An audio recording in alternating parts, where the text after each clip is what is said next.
Stadi del ghiaccio in arrivo 18 milioni per riqualificarli. Un accordo fra Regione, Ministero e la Federazione, grande opportunità. Sono destinati a 11 impianti in Veneto, 6 di questi sono in provincia di Belluno. Questa è la notizia in primo piano sul Gazzettino di Belluno, l'articolo è a firma di Giovanni Santin ed è anche la notizia con cui apriamo la rassegna stampa di oggi, giovedì 20 marzo. 18 milioni in 3 anni, questa è la cifra garantita da un accordo quadro triennale sottoscritto dalla Regione del Veneto con la Presidenza del Consiglio dei Ministri, il Ministro per lo Sport e i Giovani e la Federazione Italiana Sport del Ghiaccio, finalizzato alla riqualificazione degli impianti sportivi su ghiaccio nel territorio regionale. Delle 11 presenti nel territorio del Veneto, le strutture sono 6, più della metà quelle bellunesi: Alleghe, Auronzo, Cortina, Feltre, Pieve di Cadore, Val di Zoldo. L'elenco si completa con i 5 impianti che si trovano ad Asiago, Bosco, Chiesa Nuova, Padova, Ruana e San Vendemiano. Un territorio, quello veneto, dove fortissima è la vocazione per gli sport del ghiaccio. 23 infatti le società affidate alla federazione, di cui 9 attive da oltre 40 anni.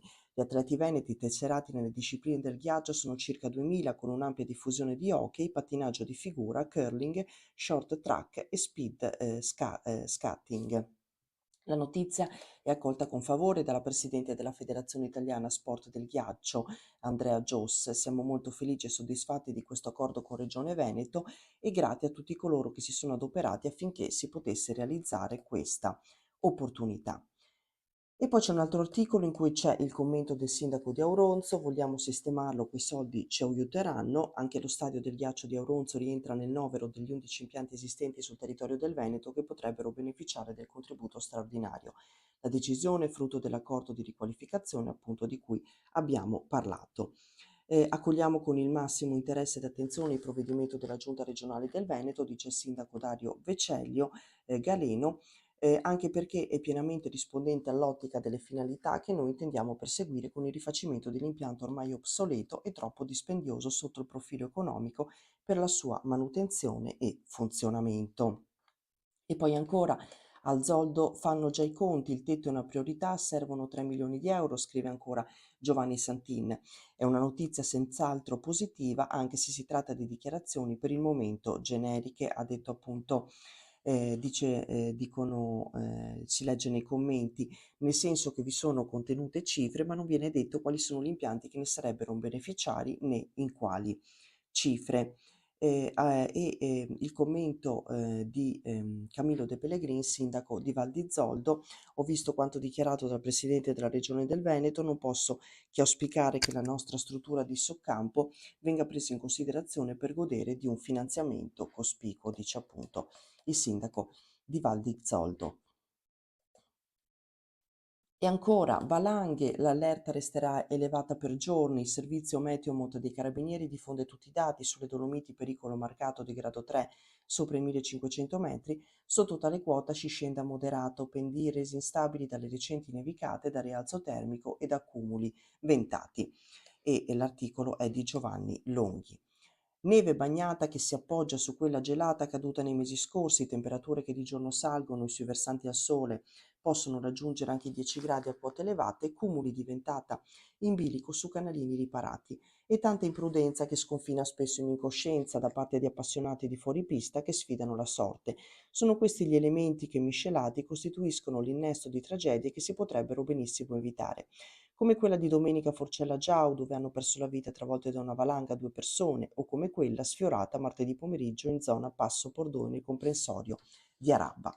E l'appello è sempre lo stesso: che sia da sprovveduti a avventurarsi lassù in questi giorni lo confermano anche i dati diffusi dal servizio meteo Monte dei Carabinieri Forestali, annessi al comando unità forestali ambientali e agroalimentari, e appunto nell'aggiornamento viene detto che sull'arco alpino il grado di pericolo valanghe va da forte 4 al di sopra dei 1100 metri di quota a marcato 3 al di sopra dei 1500-2000 metri sui restanti settori montani, quindi anche sulle nostre Dolomiti.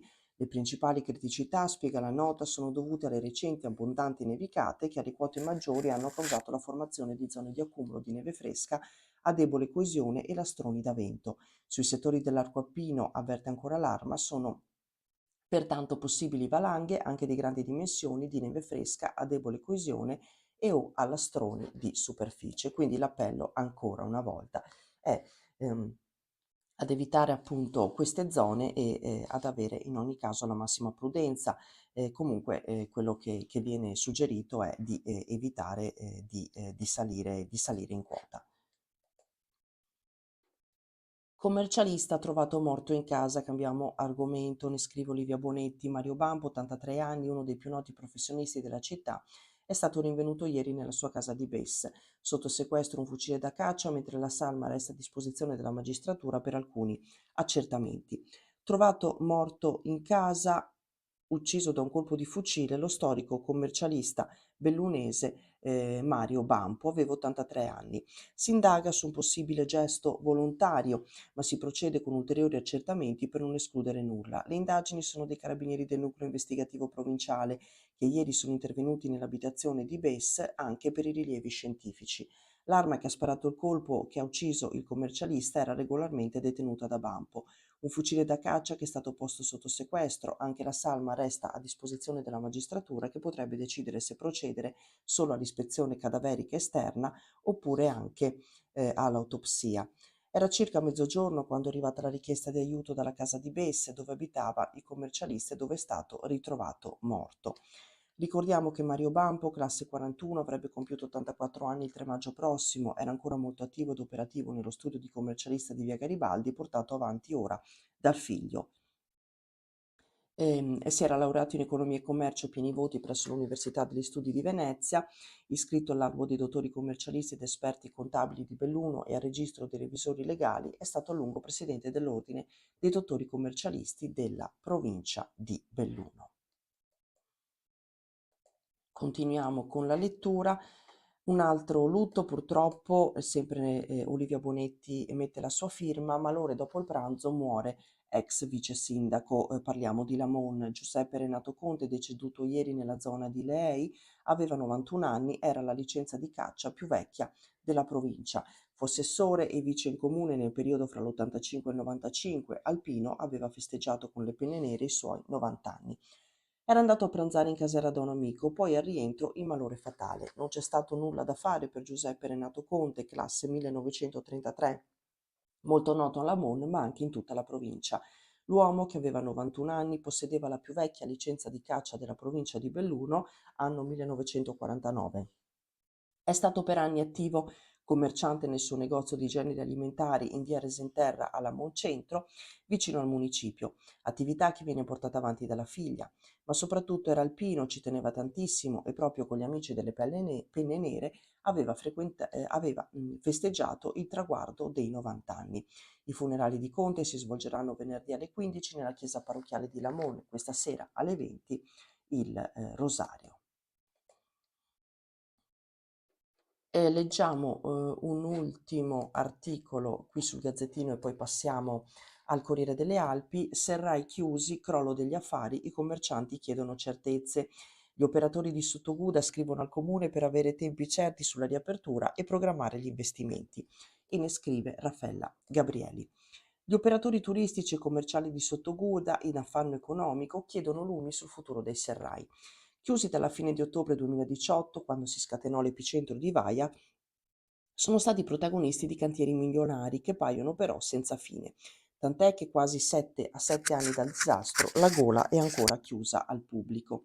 Il paese ha perso presenza in modo drastico, affermano gli esercenti, comportando per noi cali di fatturati e tanta incertezza per il futuro. Teniamo duro, ma è difficile. Chi, ad esempio, ha bisogno di fare investimenti nella propria struttura ci sta pensando 1000 volte, ma c'è chi sta addirittura pensando di gettare la spugna. Comprendiamo la difficoltà nel dare risposte ai tempi certi, ma andiamo capiti anche noi, in ballo c'è il domani delle nostre attività e delle nostre famiglie. Cambiamo ora quotidiano, andiamo a leggere anche le notizie pubblicate dal Corriere delle Alpi e anche qui in un articolo di Francesco Dalmas si parla del pericolo valanghe in montagna. Il capo nazionale del soccorso alpino con grado di pericolo 4 e 5 sono loro a dover gestire l'emergenza. Stiamo parlando di prefetto e sindaci. Dell'Antonio dice: zone rosse in montagna, i divieti spettano a prefetto e sindaci. Il bollettino valanghe dell'ARPAV emesso ieri prevede il grado 3 marcato per i prossimi giorni, con l'instabilità del manto nevoso in aumento, specie nelle ore pomeridiane e serali. Siccome continua il bel tempo, almeno fino a sabato non sarebbe il caso di vietare il fuoripista, lo chiedono anche alcuni ambienti del soccorso alpino. I gradi di rischio sono 5, spiega il presidente nazionale Maurizio Dell'Antonio. Il divieto è automatico da parte delle prefetture in caso di emergenza, grado 5. È consigliabile che i sindaci emettano le debite ordinanze in particolari situazioni di criticità col grado 4. Il marcato è gestibile, si ritiene, con la prudenza.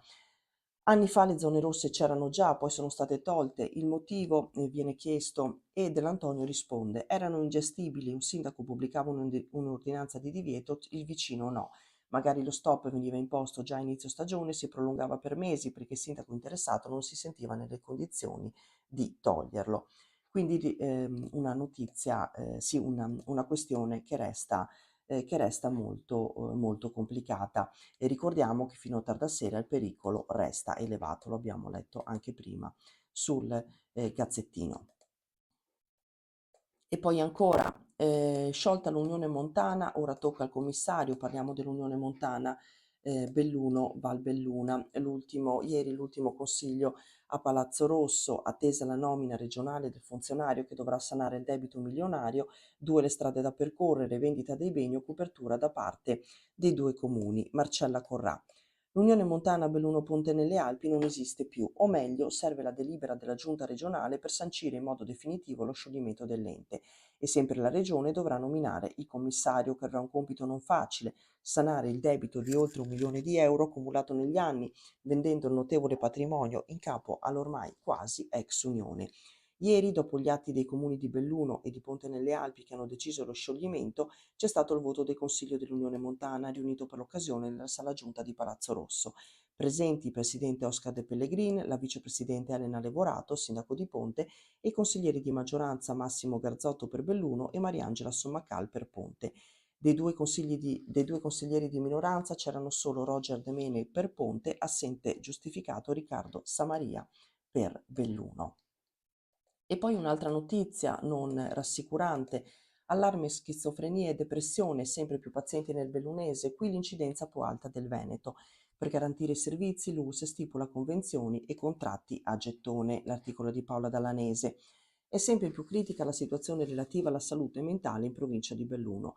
A fronte di una riduzione pesante dei servizi per combattere questa emergenza, l'US Dolomiti cerca di correre ai ripari. Come? Affidando degli incarichi libero professionali e psicologi e sottoscrivendo convenzioni con aziende sanitarie venete per garantire personale al Dipartimento di Salute Mentale. I numeri parlano chiaro. Nella relazione sociosanitaria della Regione del Veneto 2024, relativa all'anno 2023, viene evidenziato come nel territorio dell'US Dolomiti, rispetto alle altre aree della Regione, ci sia la prevalenza maggiore di casi di schizofrenia e depressione, oltre a un'incidenza piuttosto significativa di disturbi bipolari e, dato molto allarmante, detiene il triste primato legato ai suicidi. In provincia di Belluno i casi nel 2023 di disturbo bipolare sono stati 565, il che significa che su una popolazione di 198.000 e mezzo abitanti la prevalenza di questa malattia, ovvero il rapporto fra numero dei malati e numero della popolazione moltiplicato per 100.000, è di 284,6 casi ogni 100.000 abitanti. La maggior parte dei malati ha un'età che va dai 45 ai 74 anni. Per quanto riguarda la schizofrenia, nel 2003 i casi erano 1139, con una prevalenza di 573 casi ogni 100.000 abitanti, il tasso più alto di tutto il Veneto. L'incidenza maggiore si registra fra le donne tra i 35 e gli 84 anni. Sono 2.257 i bellunesi in cura per depressione, 1.136 casi ogni 100.000 abitanti.